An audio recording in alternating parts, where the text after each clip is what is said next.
all the previous years, long distance relationship talaga kami.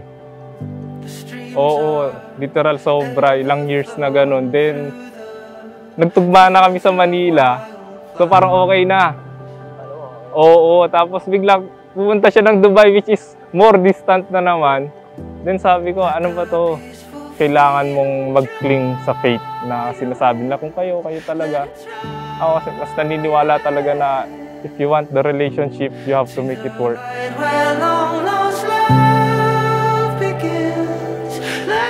Minamahal ko Roger at Jo Angelet. Sabihin nila kung nakiisa kayo sa buhay at pananagutan ng Panginoon sa pagdiriwang ng huling hapunan, muli kayong nakisalo sa hapag ng kanyang pagmamahal.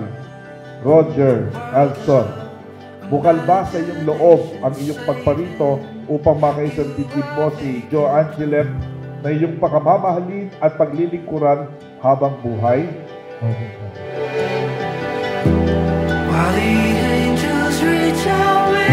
Jo Angelet, bukal ba sa iyong loob ang iyong pagparito upang makaisang dibdib mo si Roger Alson na iyong pakamamahalin at paglilingkuran habang buhay?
Palakpakan po natin si Mr. and Mrs.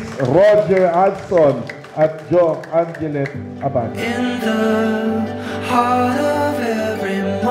I cannot ask for anybody else to be my partner in life other than you. And I am and always grateful na ikaw yung binigay ni God sa akin na maging wife ko. Woke up this morning, a weight on my chest. Ito talaga gift ko sa'yo. Actually, I read the quote saying, if you're ready to get married, you should buy your woman an engagement ring at least 3 times worth of your salary. These trials and tears.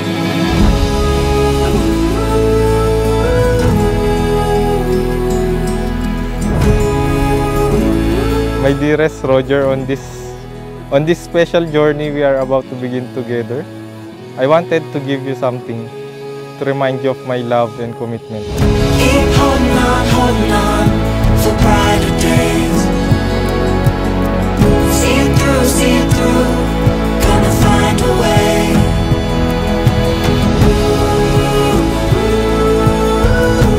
Gonna find a way. Keep holding on for brighter days.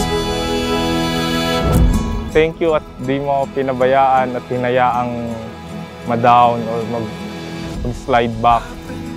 Hopefully, we will share more happy memories sa isa't isa at maging fruitful yung pag-aasawa natin. Keep holding on